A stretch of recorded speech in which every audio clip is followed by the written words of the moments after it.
What's up, Monday? How we doing, everybody? We live, Montgomery first. Wow. Hey, got a cool live coming up tonight. Got our man Ice coming on, Isaac John. He's going to be joining me in just a minute. Plus, we got that $150 voucher to give away. What's up, everybody? Thanks for joining. Ice will be with us just in a second. If you want to win that $150 voucher from YKTR, please just, if you're new to the page, drop us a like. Then we'll pick somebody at the end of the live. And Jazzy, our social media manager, who's on this live, she'll pick a winner. So if you want to get that $150 YKTR voucher, just make sure that you drop a like, drop a follow on the We Are Manaki page. If you're We Are Manaki peeps and not on Ice's account and YKTR, drop a follow on there too, and we'll pick a winner. I'm going to get the man on right now. Man, it's been a crazy weekend. Let's talk about that. Craziness. Good craziness. Hey! Hey, bro, what's up? What's up, brother? There you are. Oh, never mind the 150. Let's make it 300. Let's go. Double up. No, yeah, That's do us, mean man. that though. Let's make it 300. Gift voucher. Yeah, I'm excited to be on. Thanks for having me. So good, bro. Shit, man. It's just crazy times over here, bro. We had incredible March today. Did you hear about it over there? Yeah, I've seen it. I seen it on the River Jordan's page, and like, yeah, look cool, eh? It Exciting was time. really cool, man. Not exciting times, but it's sort of great to see the sort of community get behind it. And I know whenever I see stuff that happens and the way New Zealand reacts to certain things, especially like COVID and certain things, it makes me proud to be a New Zealander. You know what I mean? And we're a small country of only like 4 million, but like we do things Yeah. right, and it's something I'm really, really proud of. Yeah. The Black Lives Matter movement is very, very important right now. But also like just right off the back of COVID, and it's just it's a heavy kaupapa, but it's very righteous, and it's very now, bro. And shit needs to change. And it just feels like systems are being disrupted all over the place, and inside of that, there's big opportunities to just pull down the shit that didn't work, didn't work for Yeah. us before. What's the solution though? Like, because I don't like, I've looked at sort of small businesses getting looted over in America. Like, I don't feel like that's the answer either. So, like, where's the happy medium? Like, obviously, there's been protests of people kneeling, and that doesn't get heard or that gets ridiculed. But then there's the opposite side of like riot. So what's the solution? It's easier to sort of point back and look at problems, but what do you feel like the solution is? Yeah, I just think that like as bad as it is, it's part of the process, because I don't want to see any small businesses getting looted as well. But when people act out because it's just so heavy, you know what I mean? And like the system doesn't work, the legal system doesn't work. It goes before the legal system, and people don't get charged, or they get off lightly.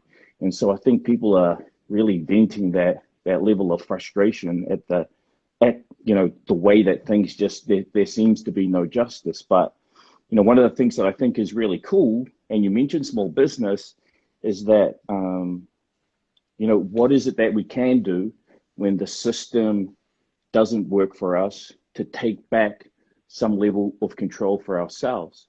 And one of the things that we can do is we can build our own businesses and then design our own lives. You know what I mean?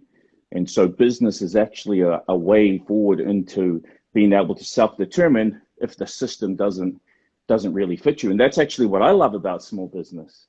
So I see so many small businesses getting started, and so many stories. I don't know how many people we've had on here in the last couple of weeks. It's like, yeah, no, didn't go too good at school. School wasn't really my thing.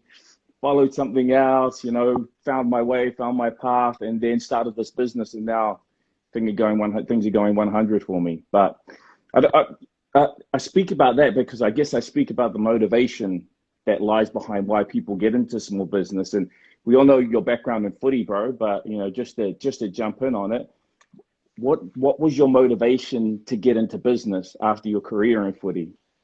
I was about 27 years old. I probably had the thought of quitting football probably about 24, 25, and that's probably when I was probably getting the most money that I earned playing football, and I was actually playing for the played for the Kiwis at the time, and got a nice little bonus for that as well. So at the time, I was thinking like fuck, shouldn't I be happy? Like, I've just played for the Kiwis. I'm doing my dream as a kid, but I just sort of felt like something was pulling me towards the other way. I didn't know it was going to be YKTR, but I knew there was actually an important part of my life where I kept getting injured. So it snapped my ACL, Achilles, my pec, and I used that time to upskill and read. And Michael Luck, who was a warrior, a lot of Warriors fans would know who he was. He was a big inspiration for me to start reading. So as I started to read about things I was interested in at the time, was sports, and then you kind of get bored of that, and you start reading about like self-development, and then he graduates to business. So had this sort of base knowledge of roughly about 100 books on different areas that I wanted to explore, and I sort of just felt myself getting bored within conversations of rugby league. We're always sort of talking about the same different things, and Nate Miles, who's a pretty well-known football player as well, me and him used to go for coffees, and he just started a few F45s, and I used to get like the buzz that I used to get talking about football as a kid. That's the buzz I was getting talking about business, and his friends that had started businesses, and not so much how much money they were making, but the lifestyle that they could live. And like I felt that excitement in my stomach, and that's sort of just been a good indication for me to follow that, and that was sort of the base of it. What were the best books that you read, bro? What were the formative books for you? How to Win Friends and Influence People. I feel like that's super important. Really that's enjoyed a classic, that. right? That's Yeah, classic. You know, if a book's Yeah. written in 1935 and people still referencing it today, like it's stood the test of time, and it's a classic. The Alchemist was super important for me early. But probably most recently, a book of Atomic Habits by James Clear. That's probably been probably a game changer for me and how I perceive different things. But I'm sort of at that point now where I'm not reading as much. I'm just trying to learn from like actions. I think some of us are guilty of too much information. Like we know people that know a lot but haven't done shit. You know what I mean? Like the uncle at the barbecue, and he's telling you how to invest in real estate, but he's still living at like his mum's house out the back. I sort of felt myself being like that type of person where I was just full of useless fucking facts, and like I was like, you know, when you open up a beer bottle up with Waikato and you got that fact underneath and you sort of read it. The quizzy, That was me. Like I could sit at a coffee and I could tell you a bunch of different shit about a bunch of different things and say words of big syllables, but I found people lost interest pretty quickly. So, so what was the trigger, bro? What switched you? What was the switch? What do you mean? In which way? Well, what made you go? What made you go from talk to actually like, I'm going to do this shit now? Oh, just I remember when I first finished football, I was sitting in meetings with business people, and I wanted to start a social media agency. Done a few online courses on that. I was just trying to get that quick. Like my perception of business was like, I just want to be anywhere in the world and have a laptop and internet. And that old chestnut. That was it. Yeah, that was it. Like, so I started googling like laptop lifestyle. I was like, fuck, how do I live in Bali and get paid like my goal was to get paid $10,000 a month. Live off 120 and live in Bali. Like, that was not my dream. And I sort of sat there in like a few business meetings and go, oh, I can run your social media, I can do your paid ads. And it's nothing I wouldn't say different from now, but I realized I didn't have any runs on the board. Like I was saying, like, oh, I can do this for you, I can do this for you. But they'll sort of go, oh, like, where's your business now? So if I went back to those people to run their social media now, they probably couldn't afford me because like I've got runs on the board. Like I can go, oh shit, look at me, I built a business here.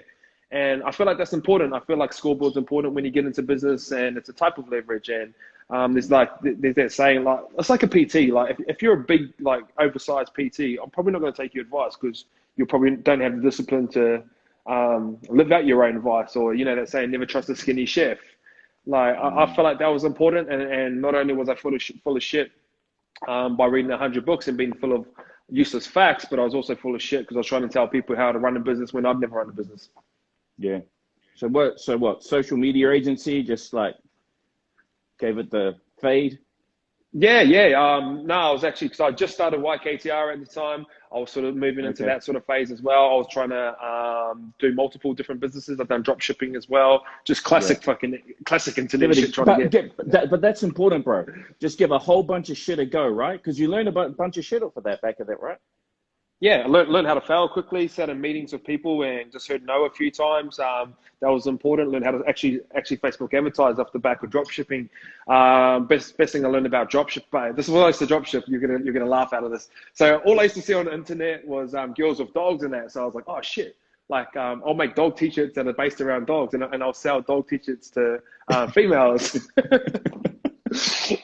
So this is where my mind used to wander. And like, I used to go all right. Like, I used to make about 150, $200 a day, but then you sort of learn about like customer acquisition costs and profit margin. And when you're selling a t-shirt for $40 and getting them drop shipped over here for like 35, you sort of realize that $5 profit margin is probably not a good one.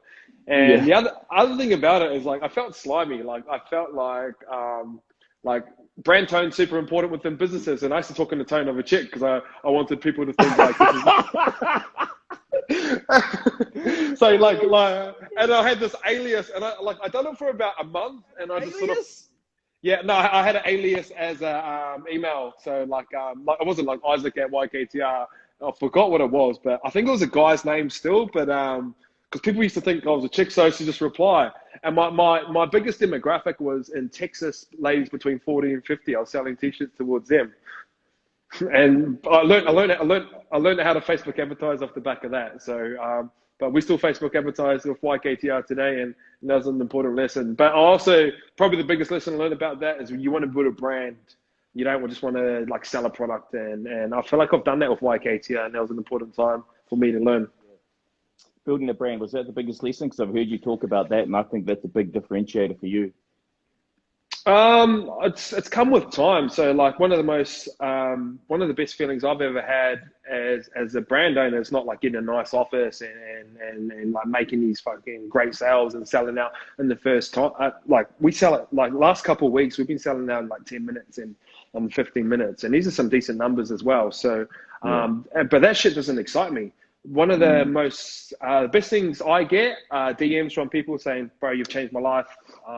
We've had over 100 people start clothing business off the back of us and credited us. There's been plenty more that haven't credited us and pretty much copied everything we've done, but I don't mind that either. So I'm chasing that. And there was a video, she was a Muslim young chick, should have been about 18 to 20. She opened up a present and there was a YKTR hoodie in there. And she ended up crying in it because that's what she wanted, and she'd been craving it. And she got it for her birthday.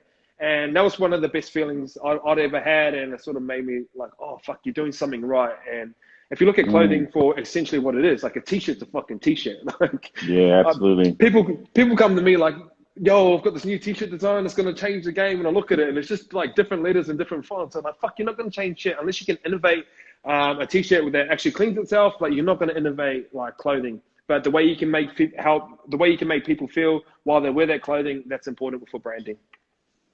Man, and I've seen so many people like even after back of the potty that we did, and like so many people have reached out and just said how inspirational a figure you have been to them, and even some young guys we had on a shout out show. They're probably on the call right now. Actually, you know, they credit YKTR with just like, you know, being on that level that they want to get to.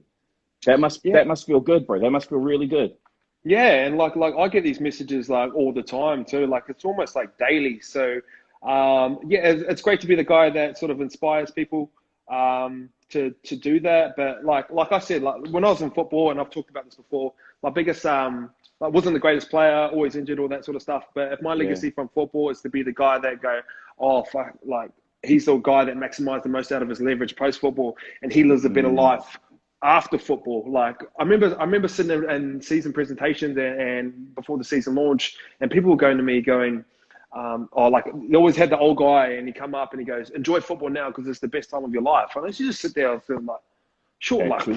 Is this it? Like, does my life not get better than this? And like, I feel like I feel like I can be the example of that guy. Like, I enjoy my life right now more than I ever did playing football. I felt kind of trapped in football. You kind of had to dress a certain way. You kind of had to talk a certain way. It kind of started to come about numbers. My coach would say, oh, if we complete 32 sets, like we've got a 90% like chance of winning the game. And it sort of took away the fun from it. You go into media, like you see football players fall back on cliches, like, oh, that wasn't the result we were looking for. Yeah, fucking no shit. Like, oh, no, back to the drawing board on Monday. Like, you know, shit like that. And like they fall back on cliches because I feel like they're going to get ridiculed in the media.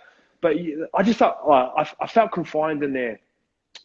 But it is very confining, bro. Like, you know, everybody just speaks a bunch of sound bites. Like, it's nearly like post-match. Like, if you lose, you can just go, give me an A, a C, a G, and an F sound bite, put them all together, and just like, you know, full credit to the other team. Thanks for the interview.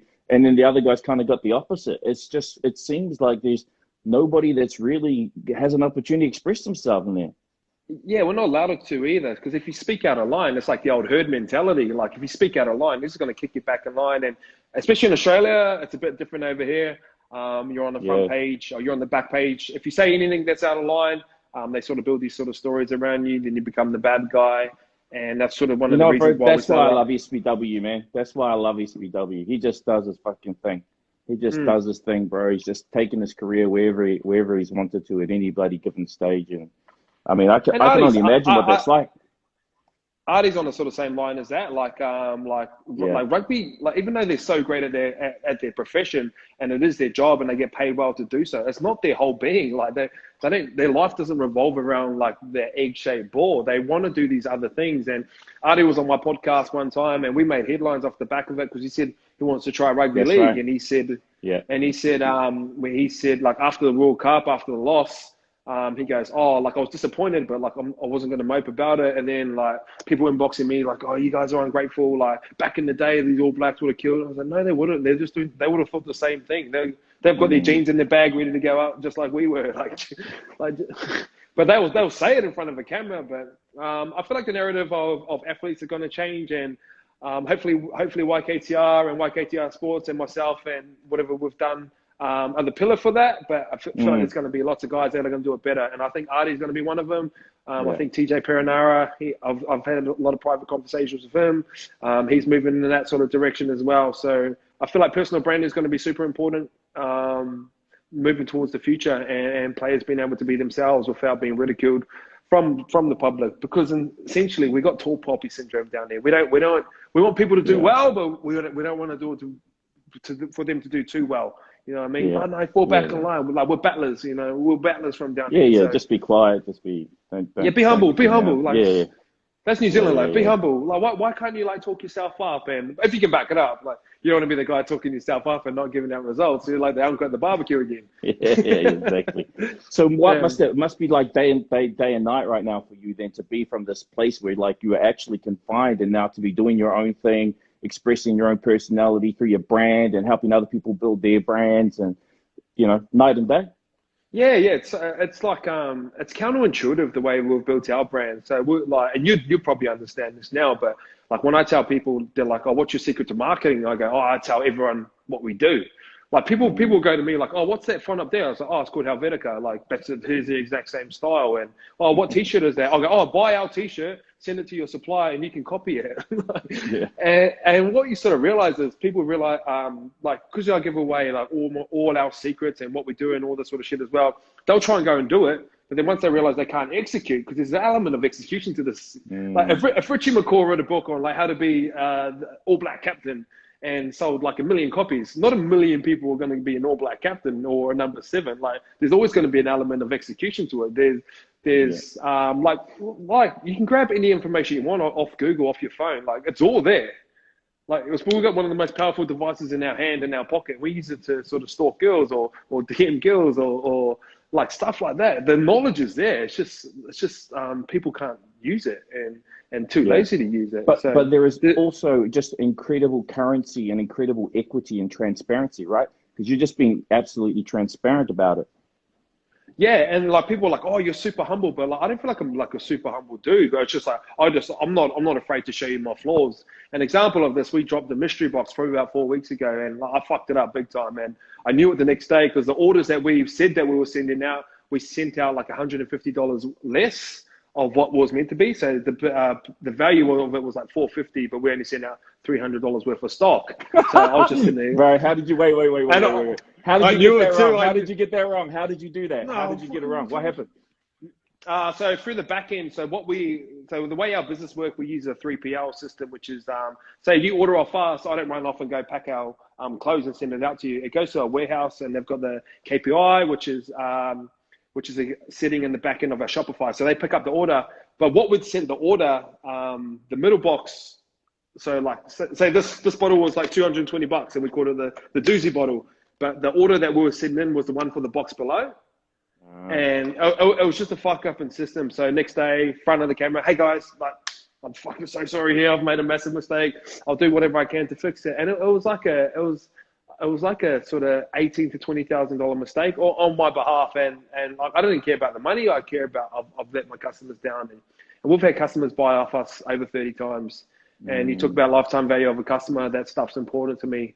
And to be fair, they were super understanding because I built that transparency all the way through our business, and from day dot, I've always sort of like fronted up, and when people have sent through.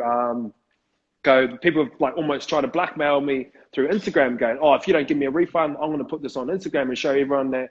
So there was this guy one time, he didn't wash his clothes properly, bro.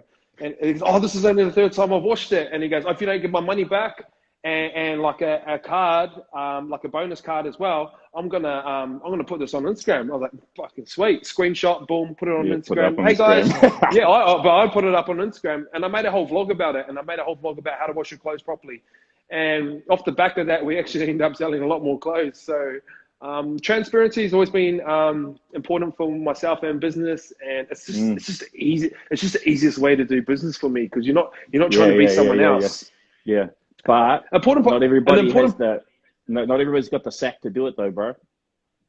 Yeah, I don't get that. Like, I don't know. Why do you think that you're so good with it though? Like, lots of people want to paint a picture, like they want their brand to look like a certain thing, and it's like it's perfect in every execution, down to every pixel, and like everything we do, the way like the whole thing is perfect.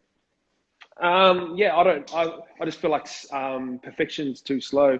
So we've built our business model off. We'll try and post 6 times a day on both platforms. We'll try and post like 6 to 8 times in stories, because we know we'll measure these as KPIs. If we're in front of people, it converts into sales. So I don't think I've got time to like sort of go back over all my content, and I don't listen to any of my podcasts again.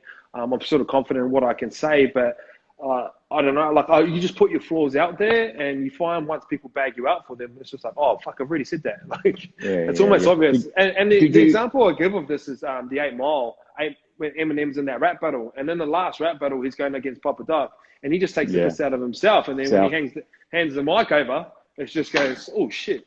Sorry, bro, I was going for a dramatic effect there. No, that was pretty good. It was still pretty good. You shouldn't have said sorry. So when I hand the mic over to them, and they want to pay you out for their flaws, it's like, oh, bro, I've already said that. Like, I'm already self-aware. And I was talking to a guy. I was talking to a guy the other day, and if someone makes a joke about you and you get offended, there's a saying: every joke has an element of truth to it. So if I said something to you, Joe, and you got offended, that means I feel like you're not self-aware, because you're not accepting that fact of yourself.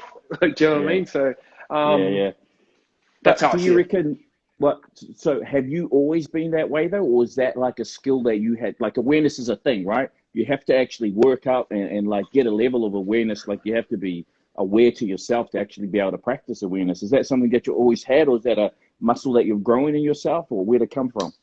I feel like I've kind of always had it a little bit, to the point where, like I remember, like when I was a kid, my mum used to tell me I'd walk to school on my own when I was like kindergarten, on my own when I was like 3 and 4.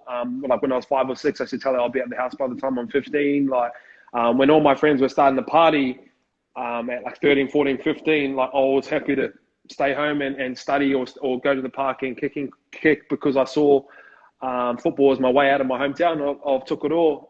When I was in football, I was happy to read books. Used to get paid out for reading books. Kalen Ponga and that, they get praised for being able to use a camera right now.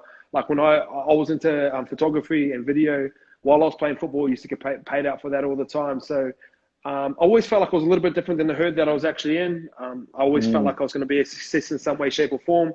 When I was younger, I thought it was going to be football. When I got to football, I realized I wasn't at football. But I've always had that underlying belief that I do think I was going to be a success in some way, shape, or form, because I feel like I'm a little bit different, and I feel like I'm a little bit unassuming. Like, you're talking to me about business. I've never been to university. I come from Tukaro. There's a stigma around Tok. Like, you're gang affiliated. Like you're poor. Some good businesses come out of Tukaro, bro.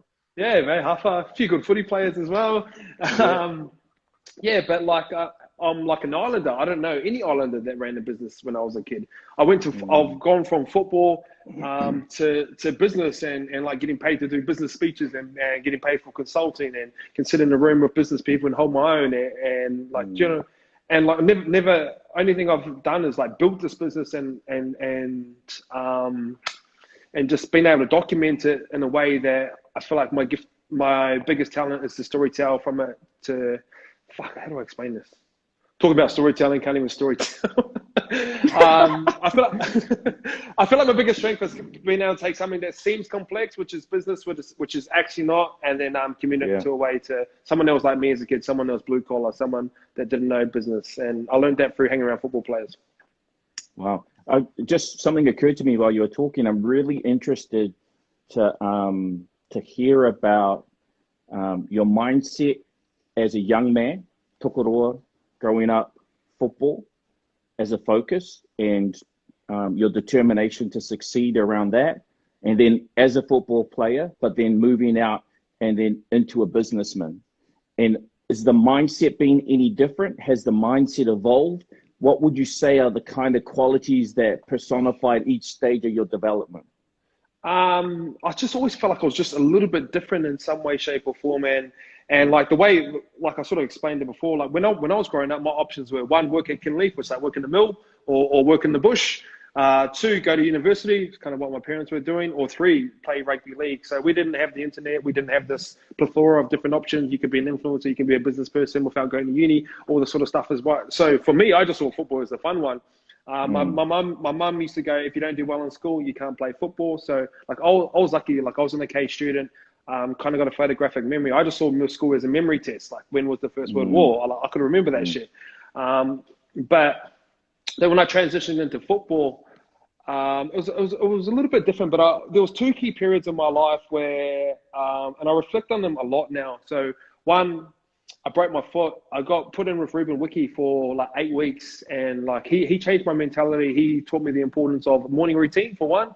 So he goes, when you wake up, you're going to do 100 press-ups every single morning. And I was like, fuck. And then when you go to bed, you're going to do 100 press-ups every single morning.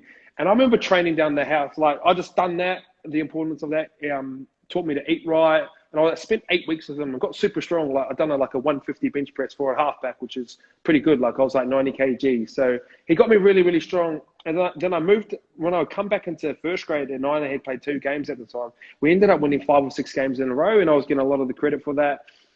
Ended up Petro 7 Deceiver, dived at my leg, done my ACL, was out. But and I remember that just the fucking narrow focus of going like, if I don't make it now, I'm probably going to get moved on. So the second time I got shipped off to England, Bluey McKinnon come in, fucked me off. So I went to England for 1.5 years. The coach didn't like me there either. And I remember coming back to Penrith, and I remember like, fuck, my back's against the wall again. And I knew how to get out of it because I'd done it with Ruben. So same thing, like super zoned in, ate super clean, fell into a morning routine straight away. It wasn't the 100 press-ups, but it was like 10 press-ups and three things I'm grateful for. Went to training, like ended up killing it, and then jumped into first grade, and we won like 3 or 4 games in a row. And it was just it was kind of that pattern recognition. Same thing happened when I finished football again. Like I had no money, like I legit had no money. Like people. I was going to ask you that if you had any money when you. Nah, nothing. Nah, nothing. How much? Nothing. How much? Like what's nothing? I reckon a lot. There's times I've got down to $80 in my bank account. Like why I started YKTR, and I'll sort of touch on this. But when I left football, I probably had about. To be fair, I did have a house, and I did have parents that could bail me out if I ever needed to. I've never asked my parents for money. It's something I'm sort of proud of. It's something I don't think I could do. But like I remember when I left football, I went on a holiday to Bali for like a month and spent like 20K, and then I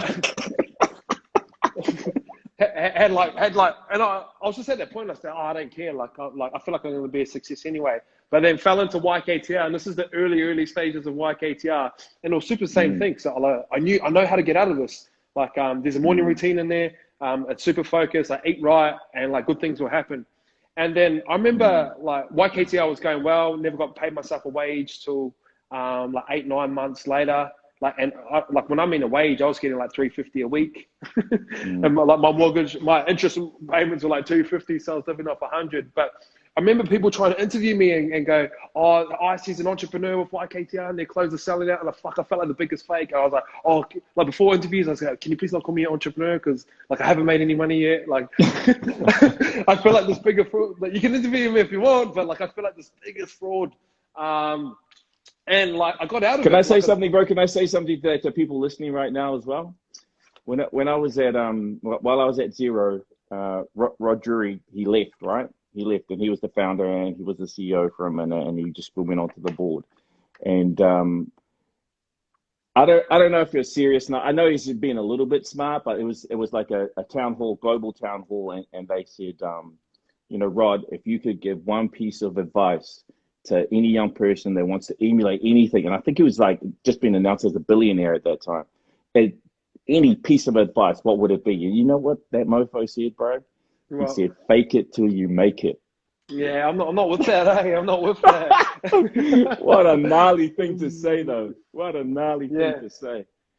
But hey, like Shit. it could work for someone. Like you see it. I've seen plant-based Moldy just jumped in, and like he's pure vegan. Like, but that works for him. That works for him. Where, and then like Yeah. I look at Quade and Sonny Bill, and they're carnivore, and I'm looking at their bodies. And I'm like, oh, that works for them. So I feel like it's not so much the idea or the process or the philosophy, what's right or wrong, but it's the active discipline of actually sticking to it. So, Yeah. but yeah, But like I also said, that I was pattern, sort of right? That pattern you recognize, bro. Your pattern, right? Pattern recognition is yeah. massive And here's the next because one, you like can going always go into back to it.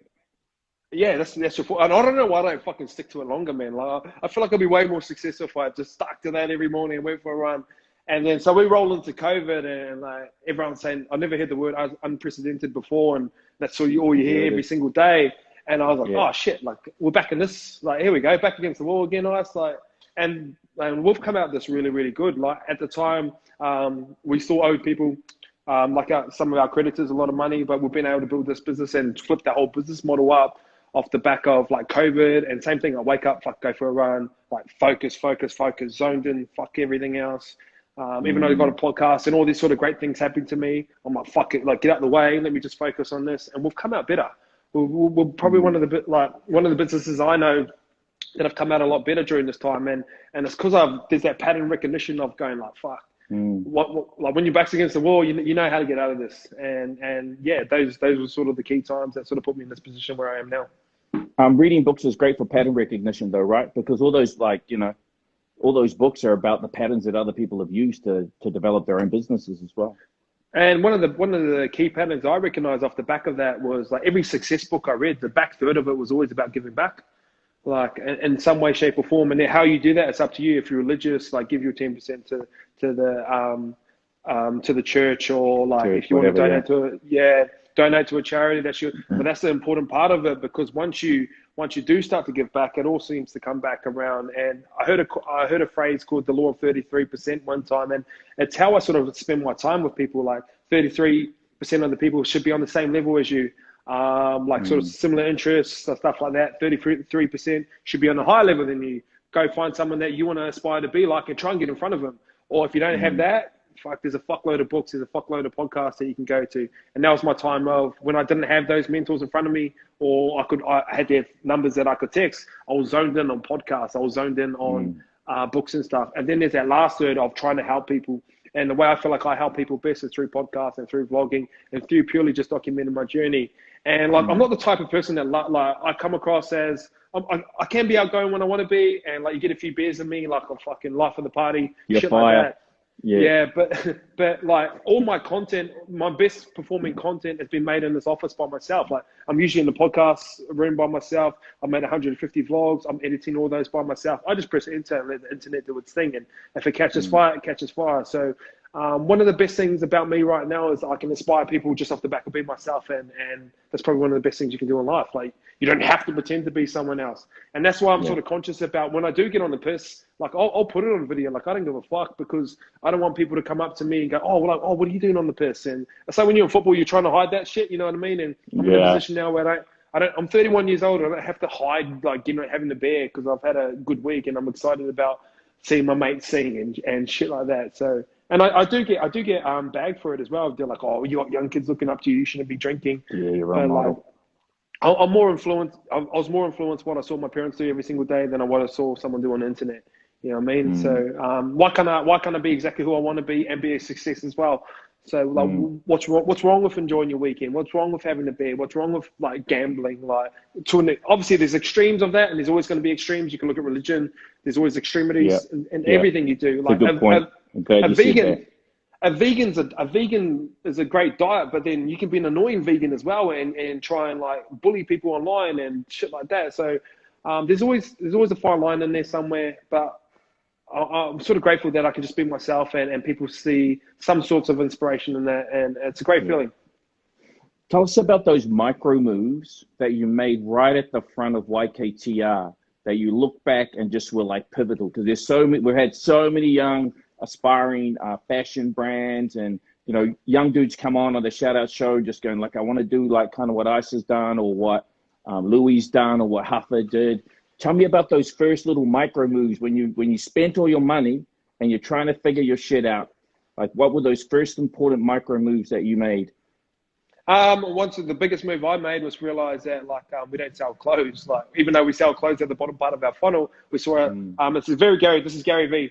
See yourself as a media company first and sell something at the bottom of it. Like, I don't even like clothes. Like, I say this, I don't like clothes.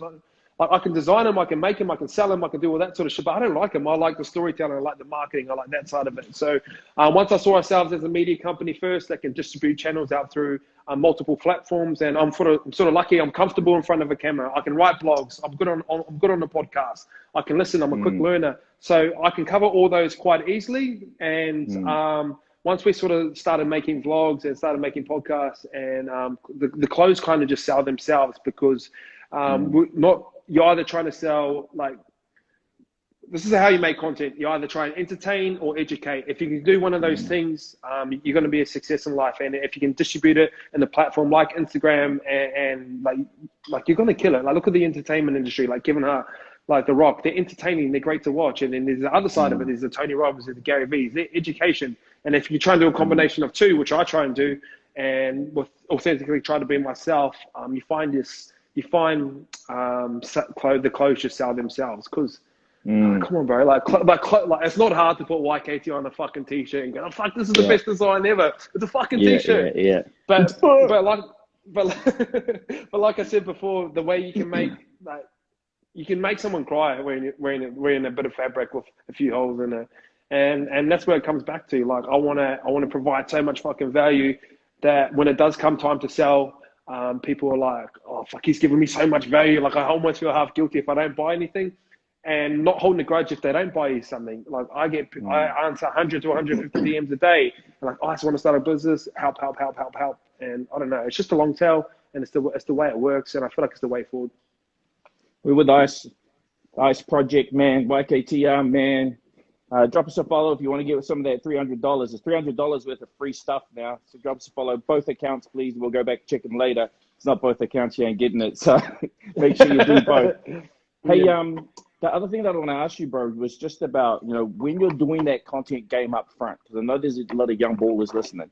Like, how prepared were you with the fashion range in the back? Like, you were building your content brand, you're building your media brand, and you're starting to get momentum, but like, when were you starting to actually introduce lines and introduce shirts, or was it all happening at the same time? Like, just break down that timeline for us so we get an understanding of the method. So when we first started out, we started printing out just on AS Color, great block, great t-shirt, printed out 2 designs on a black and a white t-shirt, had like 50 of them, sold them the next day, made 100, sold them the next day, made a couple hoodies.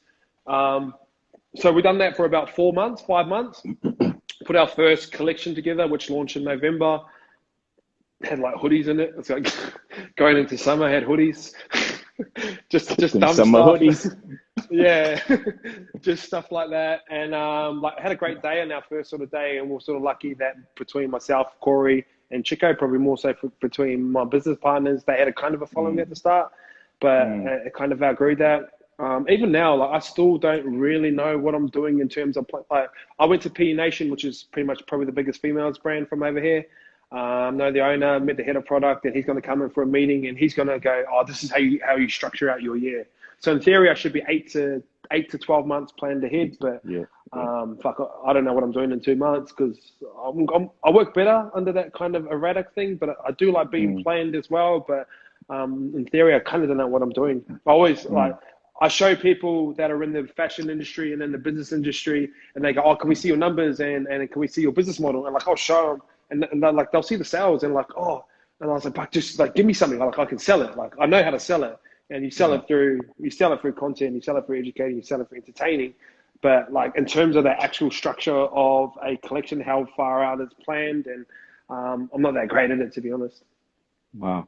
Tell us, bro, for somebody that's watching and they don't have the benefit of having a profile or having business partners that have a bit of profile, but they want to get into this game, and they're at the, like I see the, who was it? Here, Mana Paddles and Zed, right? These guys are just brand new. And it's not like they got Tupu King or anything as their spokesperson. What advice for those guys? There's multiple ways you can do it. Like people always used to go to me, "Oh, if you didn't have football players, YKTR wouldn't be shit." And I was like, "Oh, why don't you just give half your business to a football player? Like, why don't you give 50% of your equity to a football player? And like, we'll see how well you can go." And like, that was kind of like a chip on my shoulder, spiteful type thing. But there's multiple ways that you can do it. You can sort of like give your free stuff to influencers. And if you see football players as the icons, football players always say yes to free stuff. You can grab that actual content if they don't post it on secret right there.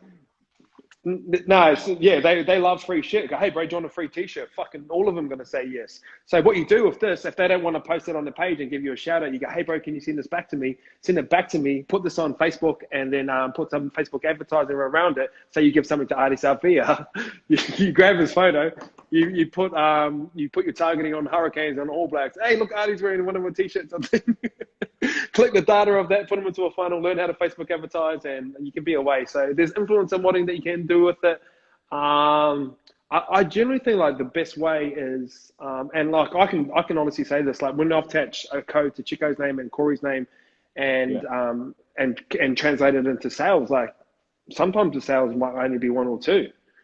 Like, "Oh, if you didn't have Chico, there would have been that." I'm like, "No, like we're building this shit properly." You know what I mean? We're building leverage, and we're building a great brand. So people see that and like point it to me and go, "Oh, lucky for you, you know NRL players." And it's a lot more than that. It's a lot more than that. So besides that, I think you really need to learn one, influencer marketing, how to do that properly. Facebook advertising, that's super important. Google AdWords, if you do want to do that as well. Email marketing, great way to do it is go, "Hey guys, I'm giving away my full collection away for free. It's valued at $800. All you got to do is sign up and give me your email." Get a bunch of emails quickly like that. If you know how to Facebook advertise, put Facebook advertising behind it and target big brands, target YKTR. Okay, anyone that supports YKTR is probably going to like my brand as well. So grab the data on the back end of Facebook and use our data to distribute this competition in front of people. And that's the way how you get a big email list pretty quickly. And if you really want to be sneaky, I've never done this. If you really want to be sneaky, go, "Hey, sorry, you didn't win first prize, but you did win second prize. Here's 20% off." But you send that to everyone. I've never That sounds like a Tokoroa deal, bro. That sounds like a Tokoroa deal. I've never done this, but I've seen people do it, and I know people do it. So we're going to see your ass doing that next week. Yeah. No, but hey, bro, we're selling out, so we don't need that. Bro, tell me about the transition from doing small AS color then to the next step up in terms of your business. What did that look like? Going from just like basic and then like the step up.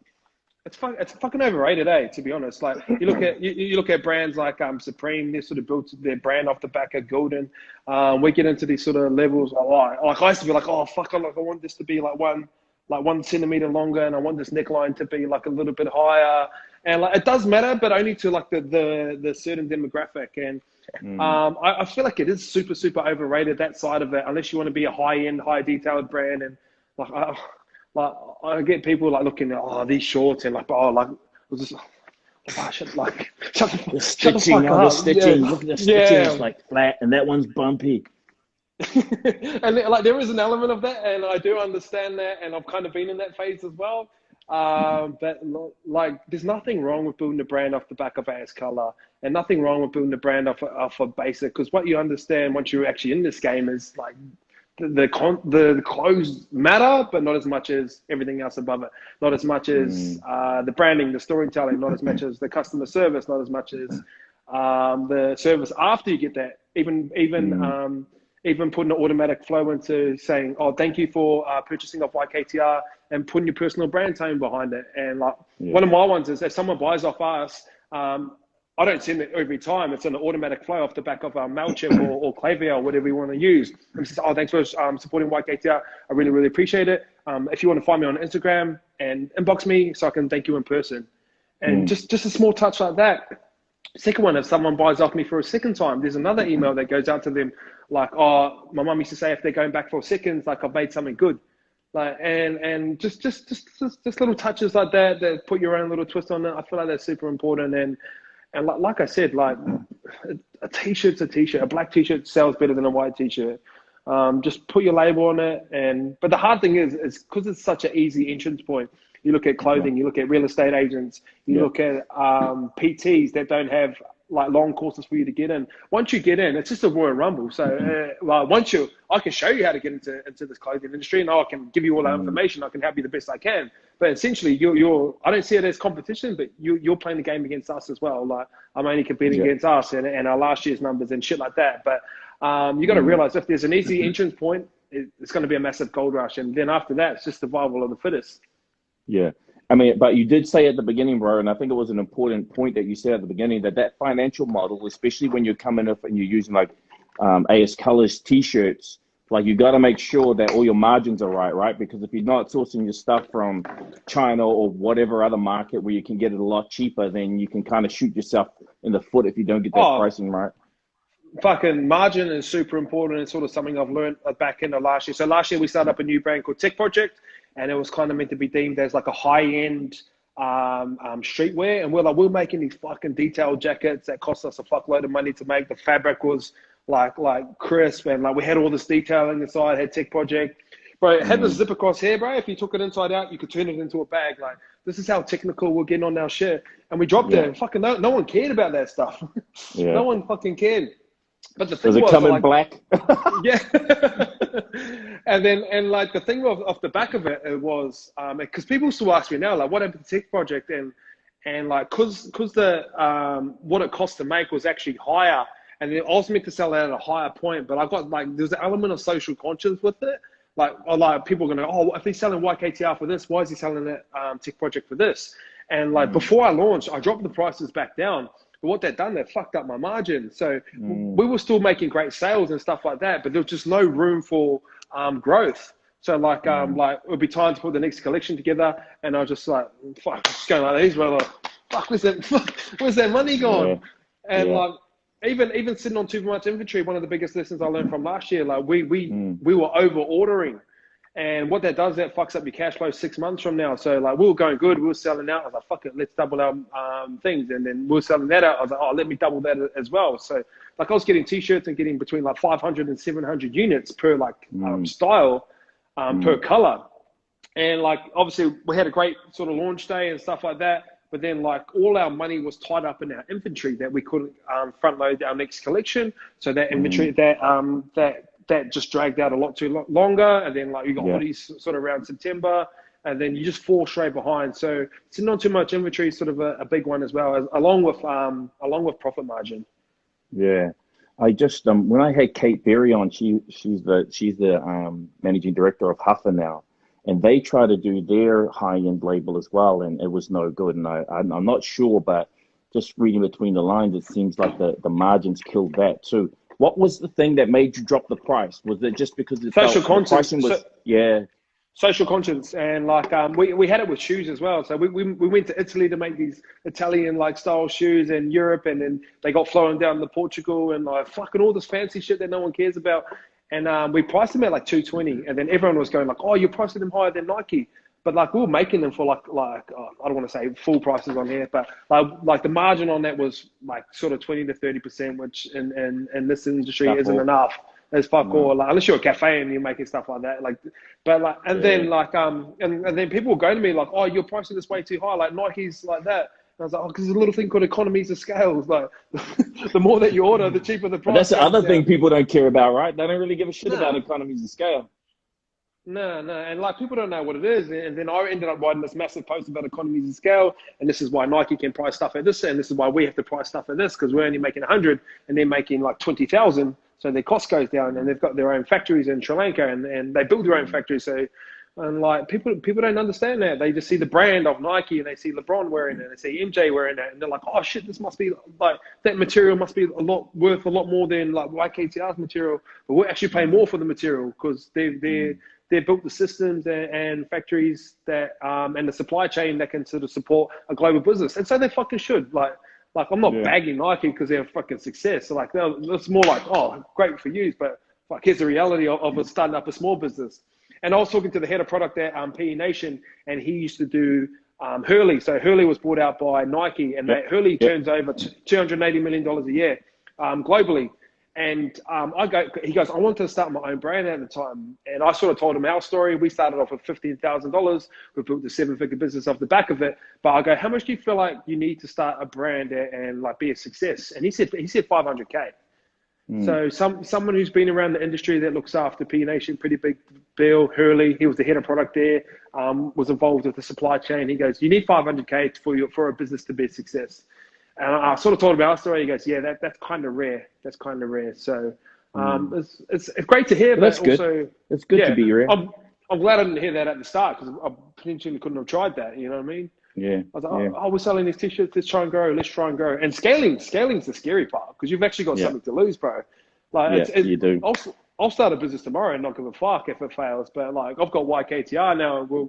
We're 3 years in the game, and we're doing like great numbers. We build this great brand that people love, and like trying to get to that next part of trying to get to surpass the 10 million, and there's that sort of valley of death, and they say you can't scale like profitably and shit like that. So that's where we're at now. Like we could fall over in a year and a half, but I don't know. Scale is scary as fuck, bro. Scale is super scary.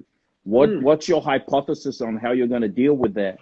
We've sort of dealt with this through COVID. So a lot of our problems come with cash flow. So some ways that you can sort of increase your cash flow is get shorter turnaround times. So we're starting to produce locally. We can do turnaround times of 2 to 3 weeks instead of 12 weeks. Paying invoices as well. Either dragging out your invoice to pay someone back and then trying to get your invoice, like trying to get your money in quicker. Pre-sale is a great way to do it as well because you're cash flow positive straight away. So we launched some kid stuff last week, but we don't know exact numbers. So with the pre-sale style of model, you're not guessing numbers on inventory. You're not sitting on too much inventory. That's a great way to grow your business. I think a combination of shorter turnaround times and cost of goods sold. Yeah. So getting your cost of goods sold down and potentially increasing price at the right margin. We've talked about margin before. There's only 2 ways you can increase your profit margin. That's 1, increase price, or 2, decrease cost. So off the back of this, and because we're going so round, even today I had a conversation with my supplier. I was like, but we're on the front foot now. we got the leverage now. So like, I want a cheaper rate. Like I want my cost of goods down because otherwise we're going elsewhere. So those were the 3 important factors: pricing it right, cost of goods down, and your turnaround time's a lot quicker. Bro, you said something before pre-sales, around your mentality around competition, and it actually completely aligns to my mentality around competition. Is that you're not really competing with anybody; you're competing with last year's numbers, or you're competing with something else. But just share your mindset around competition, would you? Yeah, I don't like. I'm not a. There's only one thing I get jealous of. It's like sports cards. Like I'm into collecting like NBA sports cards and shit. And like if someone pulls a great card, like it's the only time I get jealous. It's kind of weird. Like, but anything around business, anything around. Bro, Corey, like he's my best mate and business partner. He pulled a Zion Williamson card. It's like worth $20,000. Bro, worth $20,000, bro. How much did he spend though? How much did he spend? Oh, he spent like $2,000 on the box. So it was high risk, high reward. But he's pulled this fucking like $20,000 card, and he doesn't even like cards. He's just doing it for fun. So I'm just sitting there going, "Wow, that'll gut you every time." Yeah, it hurts. But like in business, like the biggest correlation I had coming was from sports background. So within sports, for someone to win, someone has to lose. Like there's a scoreboard up there. But in business, it's not like that. It's a zero sums game. For someone to win, like if YKTR becomes like the best clothing brand in the world, it doesn't stop you from like getting yours as well. And there's an analogy of like the pie, like fuck, how do I get my piece of the pie? But why don't we just make more pies and then like everyone can eat and everyone can have success? Like how much fucking money is there in the world? And like YKTR ain't gonna get all of it. So that's how I see success. And it was kind of hard at the start because we come from a sports background, man. And like I play one-on-one basketball with my friend. Like I want to win. Like that's just how it is. But then when I come into business, I'm like, fuck, let's all win. Let's all win. Yeah, that's fucking incredible mindset. Because you see a lot of young guys coming through, you know, and they get all like super competitive and they spend their time looking around the shot. I just think it's really unproductive. Really just like a simple way to waste your time thinking about what everyone else is doing when you could be concentrating on making better shit. Yeah, it's like have you seen that there's a great meme and I forget who's swimming. And then someone's swimming and it's like winners focus on winners and then losers focus on and like so he's coming first and the guy that's coming second is like looking over at the winner. It's like one of the greatest shots in like Olympic sport, and he's focusing on like that guy where the winner's just going like head down, head down, head down. And like that's an important part because if you start focusing on like what the fuck I'm doing, you start to get influenced by what I'm doing because you'll see us being the success and you're like, oh fuck, let me try and copy that and put a little twist on it. But then you kind of look like YKTR and your vlog content kind of looks like mine and your podcasts kind of sound like mine. You want to be uniquely yourself and build an audience that comes to you, then add a product to that later. Bro, before we bust, I mean, we got I think 5 minutes before it cuts us off. But just tell us about what up with YKTR Sport and everything else that you're up to now. Someone asked a question about like what's the plans for the future. Just tell us about where you're at right now, and then where's everything heading? YKTR Sports. So YKTR Sports was built off the back of a pain point. The pain point was I don't like media in Australia and New Zealand. It's kind of the business model of it's so fucking flawed. So anyone doesn't understand the business model of media is that the more open rates you get, the more money that you can charge your advertisers and stuff like that. So the greatest way for someone to open up a newspaper is to write a negative article. It doesn't have to be true. But a hate mail. Yeah, but a clickbait. So they open up this. And then say they can make $100,000 off that article or across everything. I'm just making up numbers off the back of it. What the fuck do you think they're going to do the next day? And look, the Trail Mitchell is probably the punching bag right here at the moment. He gets all the open rates. He gets all the click rates. So, and what I found is like people that grew up or people that play sport, we were once fans as well. You know what I mean? So, right now, so if you go, here's the player, here's the fan. Right now, there's this massive media wall that distributes out the information towards these. And if you remember Chinese Whispers as a kid, like how often does the fucking story change by the time it gets to the end? So that was sort of the pain point. And I was sitting on podcasts going, I hate the media, I hate this. But we're at that point now, like, especially with social media, everyone's got a voice, everyone's got a platform. Like, I sort of listened to myself back one time and I was like, shut the fuck up. Like, if you're not going to do anything, like, shut up. Like, stop talking about it. So I was flying back home from my nan's funeral, started writing out a business model of what it sort of looked like, sort of the theory behind it. But the basic ethos of it is like connecting players to fan and fans to player. And that's the basic concept of it. Over in Australia, all the old guys do is just bag all the young players. Like, oh, like fuck, back in my time, like it would have been like this. And oh, you guys get paid this. Like, why don't we always put the past on the pedestal? Like, we get it, you're tougher than us, and we get it. Like, we get paid more money than you, and we dress different, and we listen to different things. And what I found blah is blah, bro. Come on, bro. And what I found, like, basketball is my favorite sport, but I'll never watch a full game of basketball. Because I like everything that comes around with it. I like the way they walk into the tunnel. I want to know what they're listening to. I want to know what they're interested in. I want to know what they're eating. And it's essentially how we built YKTR, just by documenting the journey, but I want to document everyone's journey. And I want to be the most trusted platform. So when something cracks and something goes down and they're walking into a press conference, they're not going up against loaded questions from the media. They can potentially jump on my podcast and go, I know I can ask you a question, but I'm not going to throw you under the bus. If you don't like anything that you've said in the pod, if you don't like anything I've said in the podcast, fuck, I'll cut it out for you. Like, let me tell your story. Let the player be the source. But in saying that, I also want just to create cool content, and it's just basic content. It's like, bro, what does Artie Savia eat on game day? Like, I find that shit interesting. Or, bro, what does Artie listen to on the way to an All Black game? So instead of us worrying about 80 minutes and people focusing on the scoreline and stats, I want to know what they're up to Monday to Friday, and I want to build content around that. And I want us to be the most trusted platform in media. And do it in our way that's uniquely us. And I've got no one to answer to besides the laws of the country. As long as I don't break the law, or anything like that. Like I'm sitting up the top here, so anyone that comes underneath me and they fall into the ethos of YKTR and YKTR Sports, like we don't have like sponsorships to answer to and stuff like that. So that's the basic concept of it. It's not a great business model at the moment. It's a great idea, not a great business model at the moment. Haven't made a single dollar, but we're changing the narrative. We're changing the narrative. All right, brother. We got to wrap, man. They're going to cut us off in 15 seconds, but thank you so much, Ice. That was dope, bro. Lots of love for that. Heaps of people learned lots of lessons. 10 seconds. What's this? Jorge Pa 50 hitter. DM us, bro. You won the 300. Yes. Let's go.